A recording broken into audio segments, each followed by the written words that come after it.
اچھا نائلہ چوہان صاحبہ، سب کو ہی پتہ ہے کہ جو امریکی وفد ہے نا وہ بار بار ٹریول نہیں کر سکتا، اور ابھی ہم دیکھ رہے ہیں کہ چند روز پہلے ہی یہی وفد آیا تھا اور دوبارہ سے پاکستان یہ وفد آ رہا ہے۔ ایران کا وفد جو ہے اس نے ابھی تک کنفرمیشن نہیں دی کہ وہ ان مذاکرات کے لیے آ رہے ہیں یا نہیں آ رہے، انہوں نے تو ویسے تو انکار کر دیا ہوا ہے۔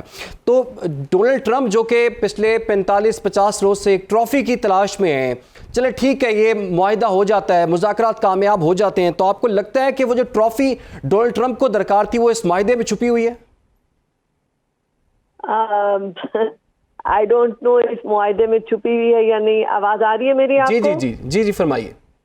جی، آئی ایم ناٹ شیور کہ اس معاہدے میں چھپی ہوئی ہے یا بھی جو لبنان اور اسرائیل کے درمیان انہوں نے ٹروس کرانے کی ہے اس میں چھپی ہوئی ہے یا صرف چھپی ہوئی ہی ہے، اس کے بارے میں تو ابھی کہنا قبل از وقت ہوگا۔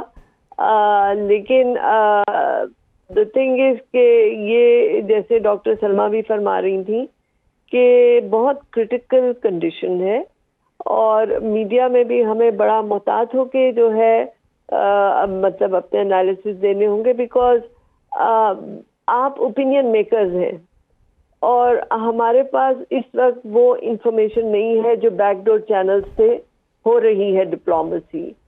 اور اب تک جو سننے میں آ رہا ہے تو امریکہ سے بھی ڈیلیگیشن ابھی مطلب اڑی نہیں ہے جی، اور ایران سے بھی جو ہے وہ ابھی کوئی انہوں نے مثبت جواب نہیں دیا۔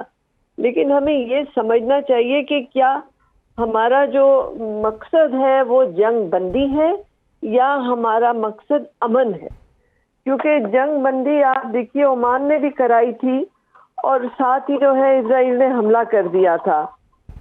جنیوا میں بھی ٹاکس ہوئے تھے، وہ بھی ڈیریل ہو گئے تھے۔ تو کیا اسرائیل جو کہ ایک روگ سٹیٹ ہے وہ اپنے جو عزائم ہیں ان سے باز آئے گا؟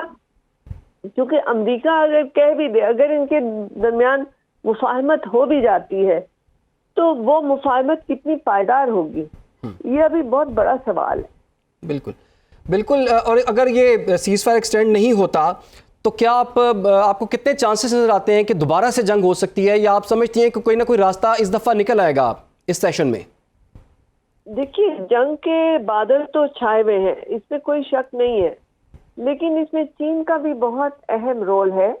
جو ایران کا جہاز پکڑا گیا، جو امریکن نے پکڑا ہے ایرانین شپ کو، وہ چائنا سے آ رہا تھا، تو اس میں چائنا کو بھی وہ انوالو کر رہے ہیں، اور چائنا کا ایک بہت امپورٹنٹ رول ہے، کیونکہ امریکہ تو صرف قریباً سمجھیے 20% اس کی جو ہے یہاں سے ٹریڈ چلتی ہے، چائنا کی تو بہت زیادہ ہے یہاں سے، تو چائنا کے اسٹیکس اسٹریٹ آف ہارمز میں بہت زیادہ ہیں۔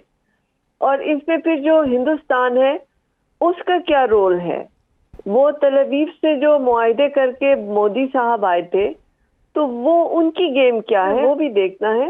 تو ابھی حالات بہت پیچیدہ ہیں، there is no simple answer اور simple analysis we can do, because بہت سی چیزیں ایک ساتھ ہو رہی ہیں۔ بالکل، بہت سی چیزیں جو ہیں وہ ایک ساتھ ہو رہی ہیں، لیکن یہ بھی میم بتائیے گا نائلہ صاحبہ کہ آپ نے اپنے پورے کریئر میں اس لیول کی سفارتکاری دیکھی ہے، چونکہ کانفلکٹ بہت بڑا تھا اور تیسری عالمی جنگ جو ہے وہ ہونے کے بالکل قریب پہنچ چکی ہوئی تھی، اور خلیجی ممالک تک تو یہ جنگ پھیل بھی چکی ہوئی تھی، مزید اس کے بڑھنے کا اندیشہ تھا۔ تو جس لیول کی سفارتکاری پاکستان نے کی ہے، جس لیول کی ایفرٹس پاکستان نے کی ہیں، فیلڈ مارشل نے کی ہیں، وزیر اعظم نے کی ہیں، نائب وزیر اعظم اور وزیر خارجہ نے کی ہیں، اس پر آپ کیا کہیں گی؟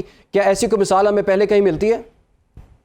دیکھیے اس کو تو مطلب جتنا آپ سراہیں کم ہے، کیونکہ یہ ایک بہت بڑی کامیابی ہے۔ اتنے مطلب گیپس ہیں between the two warring side, اور ان دیکھیے کہ کہا جا رہا ہے، میں پریوی نہیں ہوں اندر کی بات کی، لیکن کہا جا رہا ہے کہ عاصم منیر صاحب نے جو ایران گئے اور جس طرح ان کو کنونس کیا پیس کے لیے، اور پھر انہوں نے کہنے کو پریزیڈنٹ ٹرمپ کو بھی مطلب اپنا سندیشہ دیا کہ اگر اسٹریٹ آف ہارمز میں امریکہ فلیکسیبلٹی نہیں شو کرے گا تو یہ مسائل اس کے زیادہ گمبھیر ہو جائیں گے۔